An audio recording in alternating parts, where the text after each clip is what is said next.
Hey, Kelsey. Hey, Brooke. Want to tell everyone what's happening in today's episode?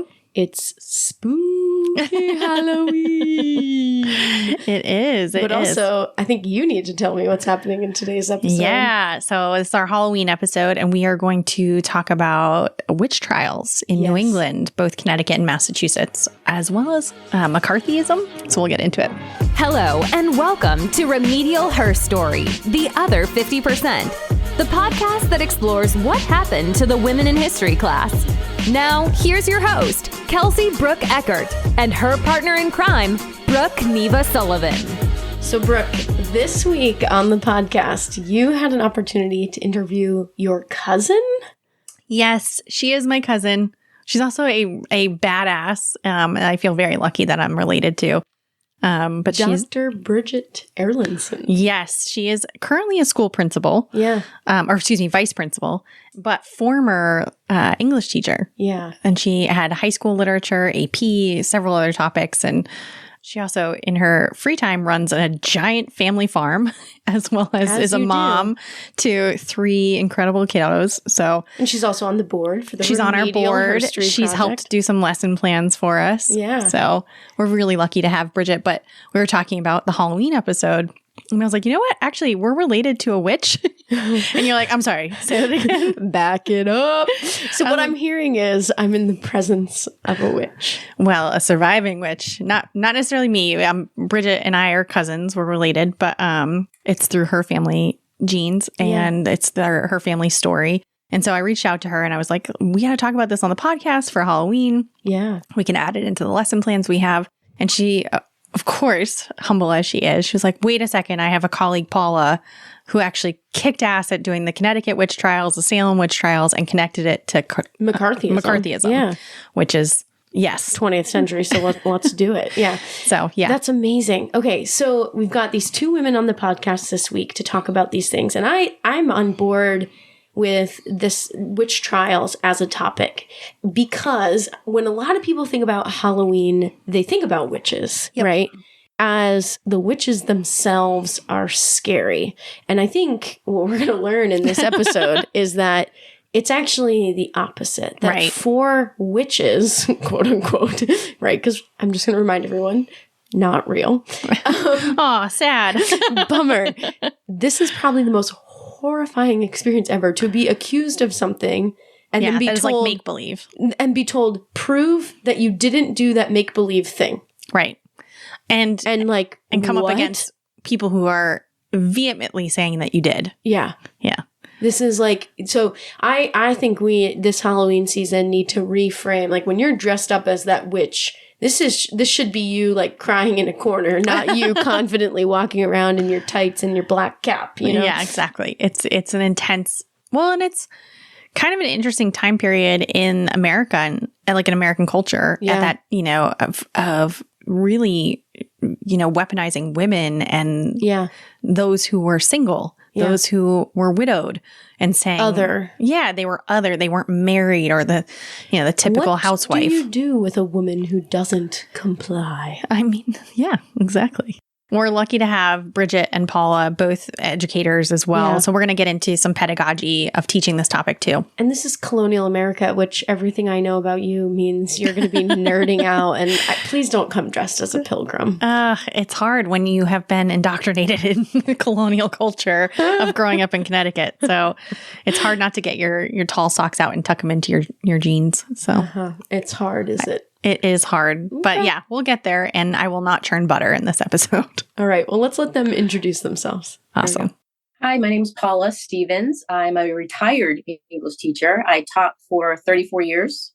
I mainly taught 11th grade, which was American Lit. And then through the years, I just kind of added more and more history and did a lot of interdisciplinary projects with the history teachers, which was a lot of fun. So this time of year, obviously, the Crucible with the Halloween's coming up. So it works for me. Hi, my name is Bridget Erlandson. Currently, I am an assistant principal for a 4th through 8th grade in East Haddam, Connecticut. Prior to that, I was a English teacher for 15 years, and I taught mainly world literature, mostly seniors. And Paula was my mentor And much of my practice was modeled after her guidance. So this is really you're very kind. Full circle moment for me. It is, but it's also, Bridget, you were immensely helped me get into, adding a lot more to my discipline. So thank you. Oh, I love this. And Bridget is one of our board members. She also impacts a lot of our projects. So we're so lucky to have her and all of her contributions to Remedial Herstory. So thank you both for being here. I appreciate you. So Paula, you are talking about the Crucible. We are getting in spooky season. So talk to me about how you would start to introduce this in your classroom. Well, teaching, since 80 something 7, I feel like I always would teach American Lit in chronological order. So it would always be this time of year when I would start the Crucible, 1692, obviously. But over the years, it was kind of a hit or miss. And I realized that, there's so much material to this play, and that the kids ended up getting a little confused why all of a sudden I was talking about the 1950s and McCarthy and who is this guy? Like it felt like that, making the connection, why Arthur Miller wrote the play was really a stretch for them.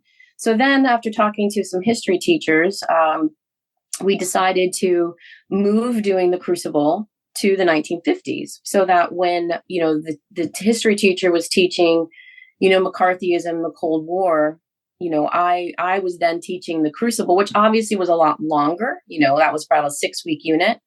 But then I think, he and I got to the point where I would just, stop and do the McCarthy at that point.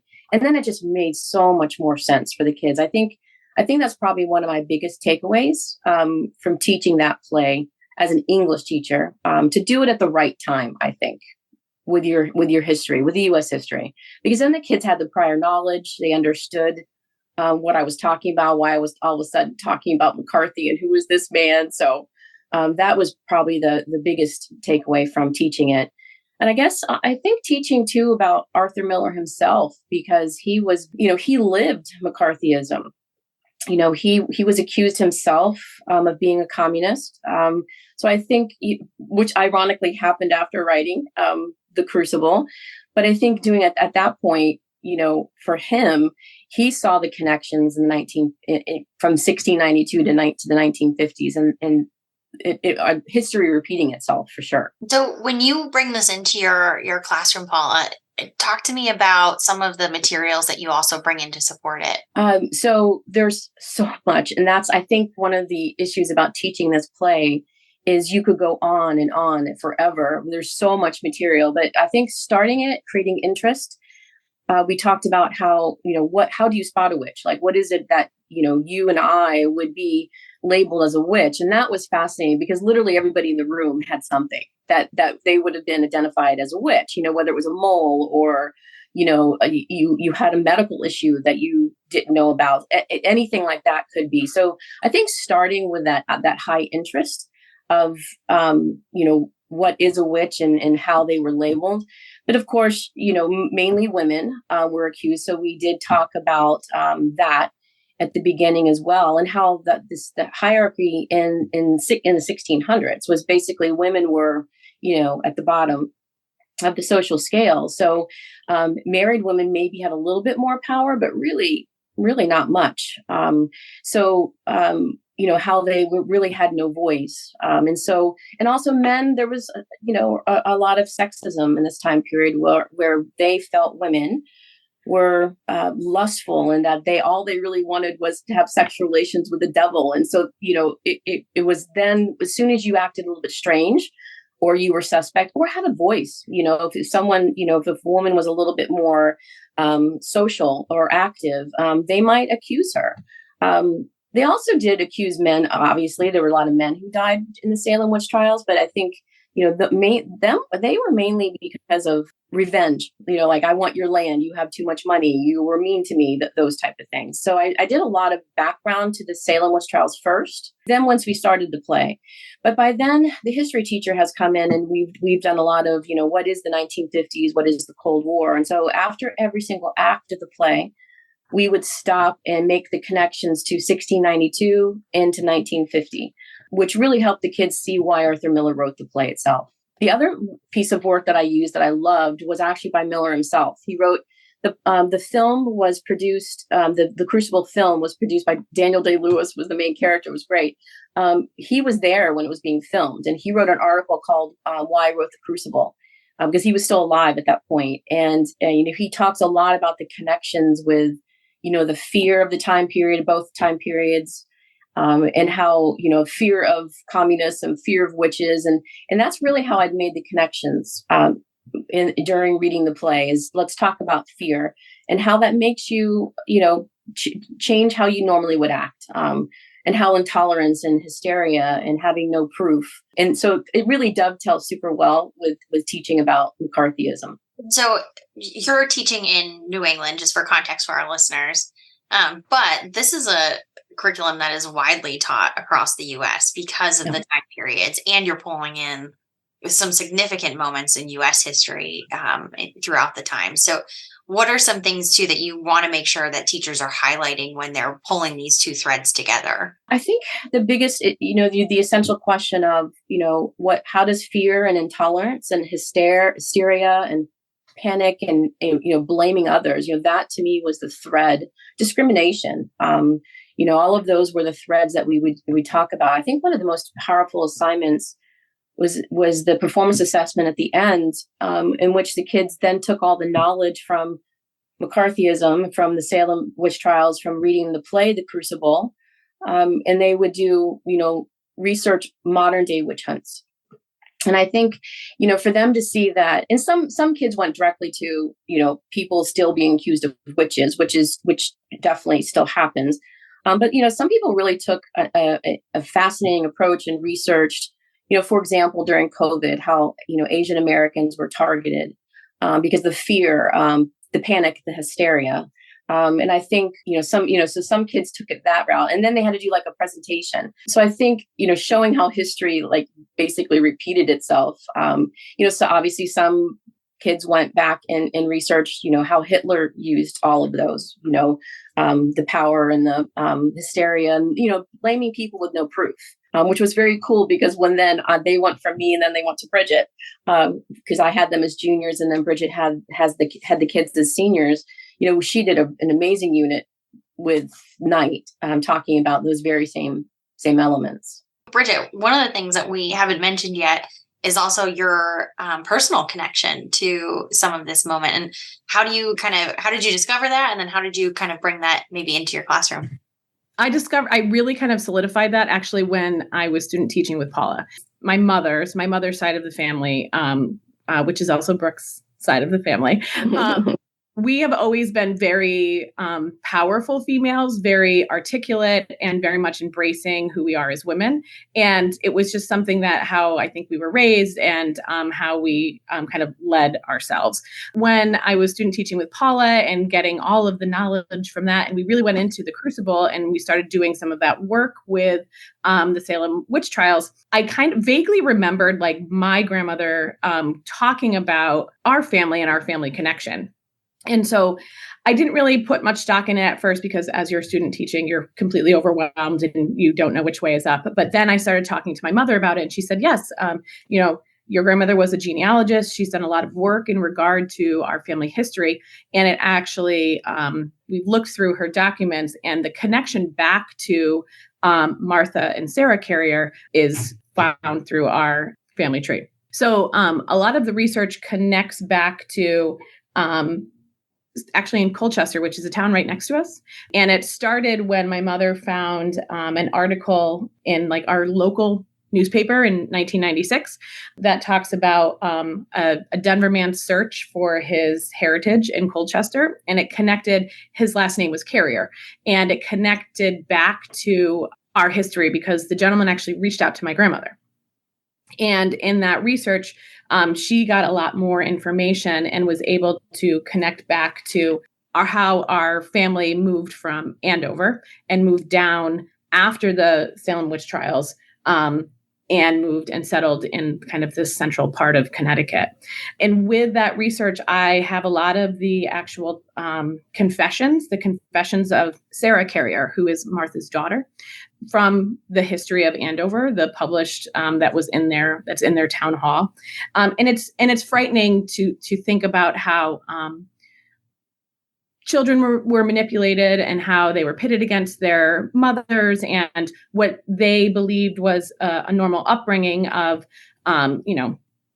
raising livestock and being independent and producing their own herbal remedies led to this hysteria of witchcraft. And, when you look at some of the testimony when Sarah, who was 8 at the time, is testifying against her mother, it's, how long have you been a witch? Since I was 6 years old.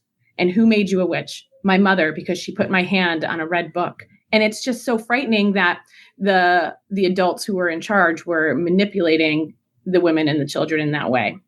So I think it's a really powerful connection for my own girls, my own children, to understand that, as Paula said, when women have a voice or when they are different than the societal expectations, that's challenged and feared.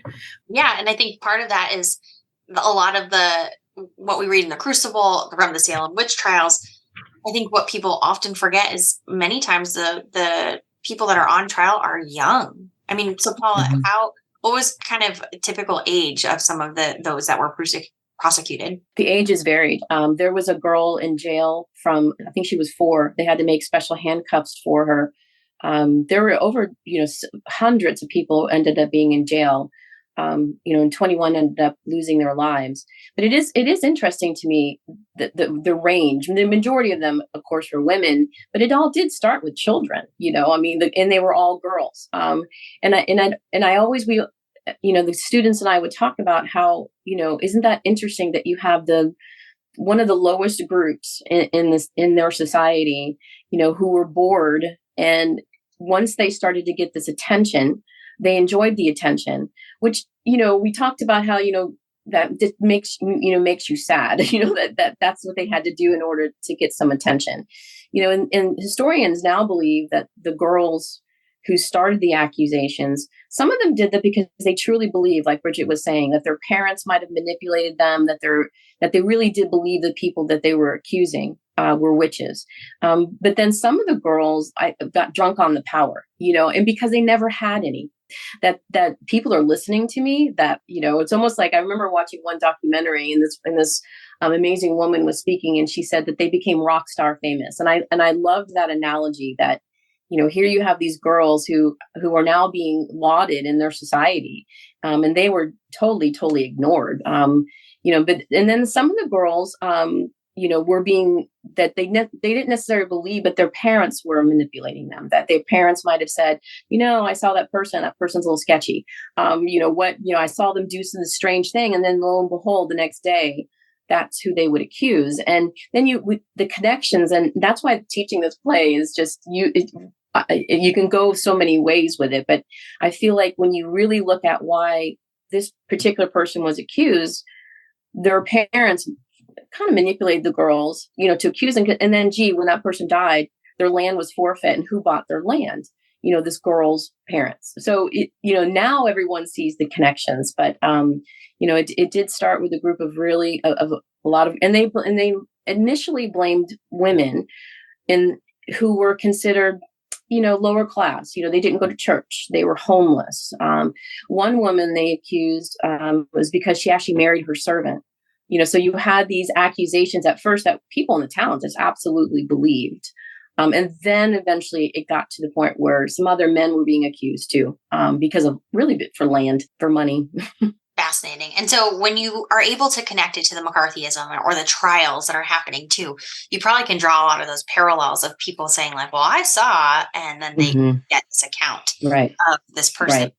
The tales become larger and greater. But maybe the juxtaposition is there's more adults being accused in that time frame. Right. So I think what we did after, because there are 4 acts in the play, after each act, we would, stop and make the connections to McCarthy and how the accusations were, based on someone who might have been seen as undesirable. Like a lot of people in the 1950s accused of being communists were, liberals, or, someone who might have, the gay community was targeted, because that was considered immoral. So it was interesting that they started making those types of connections where, someone who initially was accused was let's get rid of the people in society we don't like, that we think are not really worthy. And again, those kind of connections are so powerful. And then at the end of the unit, then to make the connections to it's still going on, and it was always touchy during, the last 10 years with the administration that we've had, and, people saying things with zero proof. And it was very sensitive to make those kind of connections. And in some cases I let them make because they needed to get this on paper. But it was, very sensitive at that point. Yeah, absolutely. So Paul, I want to thank you for sharing all these details, because I think teachers listening are going to get excited about how they can do something similar across, their English and their history courses. But and Bridget, feel free to jump in here too. Is there something that you really enjoyed about teaching this unit that you would encourage people to make sure that that's a point that they bring into their own classroom? Can I actually jump in before Paula talks? Because one of my favorite pieces about Paula teaching this unit is the foundational work that she did for my course.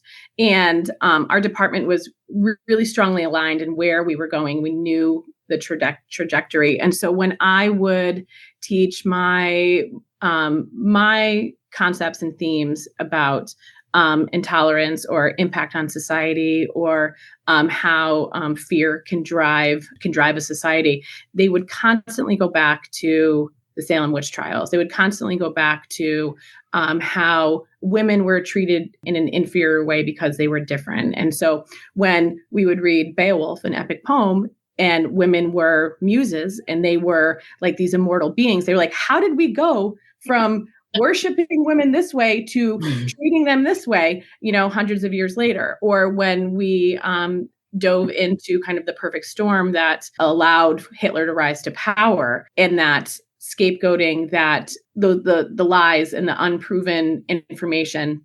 I had a student who, when I shared with them about the protocols of the Elders of Zion, which was this made up meeting of that was just so centered in anti-Semitism, they connected it immediately to the Salem witch trials. It's like, so people can just say that something happened, and then that's what people believe in. And so those ideas transcend our content and also transcend, unfortunately, time, and kind of proves that we as humans continue to not learn from the mistakes that we're making, and constantly kind of repeat our past errors. Yeah, absolutely. And what a nice foundational building blocks that you're giving your students to become. I think ultimately what Kelsey and I talk about a lot on the podcast is creating critical thinkers. We're trying to, civically minded. How do we get students to be civically minded or become critical thinkers, hold two truths to be true in the same brain? And I love that you're pulling these threads through for your students to come in and feel really confident to hold their own in a discussion that you're having, Bridget, in your courses, because Paula, you had them in yours. And that's what a great nugget and takeaway for your students to have that impact moment. I also think too, we talk so much about history, but there was the personal piece, at the end of the play, when you have this main character, make a choice that was better for society than it was for himself, and how do you personally react when you're afraid?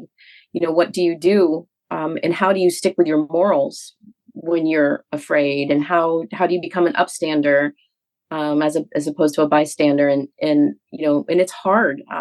So I think just talking about those kind of personal situations too, by the end of the play, once you get to see how, some people didn't act with morals and some people did. And, but just the power of a group, the power of lies. In blaming others, like I think that was what was so impactful too, is talking about, if I blame someone else, I'm proving my innocence, even though I know that's not true. And again, making those kind of connections to McCarthy, and was it, so the beginning and the end were super powerful in discussions.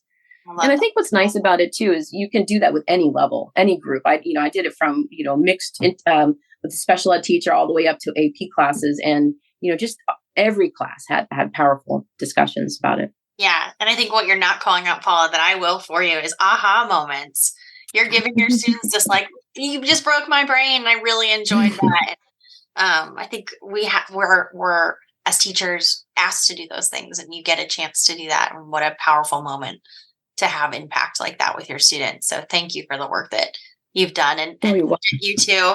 Appreciate all the work that you're doing. And now as a leader and, fostering other teachers, you're both doing some incredible work. So thank you for being on the podcast and sharing more. And so we have a lesson plan that is going to accompany this podcast. And so if you're listening, people can come and check that out. We'll also, if there's any other support materials that Paula or Bridget want to provide, we will link those in the podcast for you to connect with and follow up on. But I thank you again, Bridget and Paula, for joining us and talking about this topic. My pleasure. Thank you. Thanks for having us. Thanks so much for listening to Remedial Herstory, the other 50%. Please subscribe, rate, and review wherever you listen to your podcasts to bring more voices to the conversation. We really appreciate that effort. Until next time.